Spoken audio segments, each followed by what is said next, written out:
Wellness centre আৰু বৰক্ষেত্ৰী মহাবিদ্যালয় IQAC চিলৰ উদ্যোগত আজি আমাৰ কলেজত এক স্বাস্থ্য সজাগতা শিবিৰ অনুষ্ঠিত কৰা হয়। এই স্বাস্থ্য শিবিৰৰ জৰিয়তে আমাৰ মহাবিদ্যালয়ৰ অধ্যাপক অধ্যাপিকা প্ৰমুখে বহু ছাত্ৰ ছাত্ৰী উপকৃত হোৱা বুলি আমি অনুভৱ কৰিছোঁ।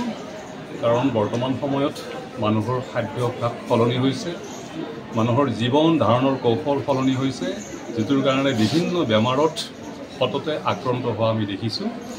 এই শিবিৰৰ জৰিয়তে কেইবাগৰাকী কৰ্মকৰ্তাই আমাৰ মাজত স্বাস্থ্য সচেতনতা সন্দৰ্ভত জ্ঞান দিয়ে, পৰামৰ্শ দিয়ে আৰু তেওঁলোকে আমাৰ মাজত এনে এক সজাগতা দিবলৈ সক্ষম হৈছে কি খালে কি নাখালে আমাৰ স্বাস্থ্যৰ কাৰণে উপকাৰ বা অপকাৰ সেই সম্পৰ্কে সুন্দৰ জ্ঞান দিয়ে, যিবোৰৰ জৰিয়তে আমাৰ স্বাস্থ্য ভালে ৰাখিব পাৰোঁ, স্বাস্থ্য যতন লৈ চলিব পাৰোঁ আৰু আমাৰ ছাত্ৰ ছাত্ৰীয়ে যাতে ফাষ্টফুডৰ প্ৰতি বৰ বেছি আকৰ্ষিত নহয়।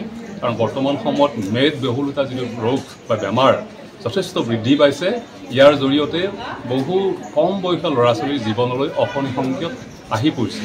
এই সন্দৰ্ভত তেওঁলোকে বিস্তৃত ব্যাখ্যা আগবঢ়ায় আৰু ইয়াৰ জৰিয়তে আমাৰ কলেজৰ সৰ্বাংগীন এক সুন্দৰ পৰিৱেশ স্বাস্থ্য সজাগতাৰ ক্ষেত্ৰত অহা বুলি অনুভৱ কৰিছোঁ। আহি থকা দিনত তেওঁলোকে এনেকুৱা ধৰণৰ শিবিৰ আমাৰ কলেজত পুনৰ অনুষ্ঠিত কৰিব বুলি আমাক আশাৰ বতৰা এটা দিছে। ধন্যবাদ।